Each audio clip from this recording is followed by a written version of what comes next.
ഇതാണ് നമ്മൾ അന്നത്തെ ബ്രൈഡ് ഗസല. പേരാമ്പ്രയിൽ നിന്ന് വരിക കേട്ടോ. കുറേ ദൂരെ നിന്ന് രാവിലെ തന്നെ ഉറങ്ങി എഴുന്നേറ്റ് വരിക. എത്ര മണിക്ക് എഴുന്നേറ്റോ? 5:15. അന്നേരം എത്ര മണിക്ക് ഉറങ്ങി? 2 മണി. ഇതാണ് ബ്രൈഡിൻ്റെ വലിയൊരു രസം. എത്ര ഇതാണെങ്കിലും രാത്രി എത്രയും ലേറ്റായിട്ട് ഉറങ്ങും, രാവിലെ എത്രയും നേരത്തെ എഴുന്നേക്കും. കല്യാണത്തിന് അന്ന് മാത്രം സംഭവിക്കുന്ന ഒരു പ്രത്യേക പ്രതിഭാസമാണെന്ന് തോന്നുന്നുണ്ട്. എങ്ങനെയാ വേണ്ട മോളെ? എനിക്കങ്ങനെ പ്രത്യേകിച്ചൊന്നുമില്ല. സോഫ്റ്റ് പിങ്ക് ബേസാ വരണ്ടേ. ഓക്കെ, നല്ലൊരു റെയർ കളറാണ് ഗസലിൻ്റെ ഡ്രസ്സ്. നമ്മൾ സാധാരണ ബ്രൈഡ്സിന് കാണുന്ന ഒരു കളറല്ല. അത് ചെറുപ്പത്തിലെ ആഗ്രഹിച്ച കളറാന്ന് പറഞ്ഞല്ലേ. ഒരു യൂഷ്വലി ബ്രൈഡ്സ് എടുക്കുന്ന ഒരു കളറല്ല. ഇത് എവിടെ നിന്ന് എടുത്തു ഡ്രസ്സ്? ഞാൻ ഡൽഹിയിൽ നിന്ന്. ഓക്കെ, അപ്പം നമുക്ക് നോക്കാം.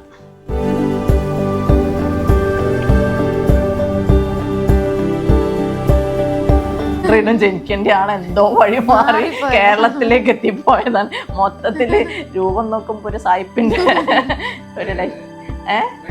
ബ്രൈഡിന് അതാ ഞാൻ പറഞ്ഞത്. ബ്രൈഡിന് പൊതുവെ ഒരു കണ്ടു കഴിഞ്ഞാൽ നമ്മളെ യൂറോപ്യൻ ബ്രൈഡ് എന്നൊക്കെ പറഞ്ഞിട്ട് വേണമെങ്കിൽ ഇടയിരുന്നു മലയാളം പറയാണ്ട്. അവന്റെ എത്ര പേര് സ്കൂളിൽ സായിപ്പുന്നായിരുന്നു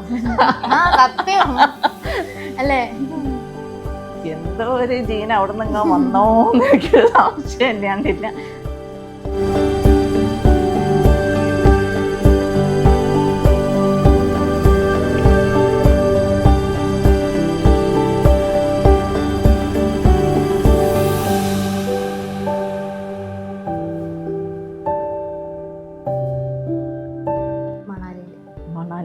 ഇവരൊക്കെ ഭയങ്കര രസമാണ്. ഒരാള് എവിടെയും പഞ്ചാബില്, മറ്റൊരാള് മണാലിയില്.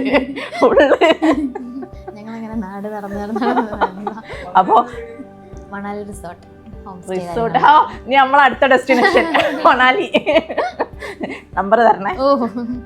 കോംപ്ലിമെന്ററി ബ്രൈഡൽ ചെയ്ത് കൊടുത്തതിന്റെ.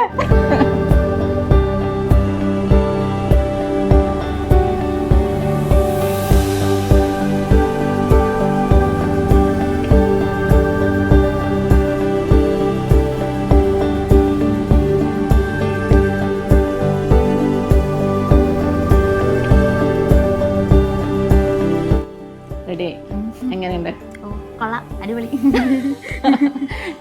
ഹെയറിന്റെ കാര്യമായിരുന്നല്ലേ കൺസേൺ? എന്ത് തോന്നുന്നിപ്പോ? മൊത്തം മാറി.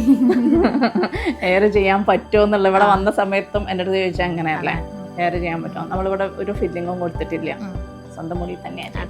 അപ്പൊ എന്ത് തോന്നുന്നു? ഹാപ്പി, സന്തോഷം. കല്യാണത്തിന് വരണം.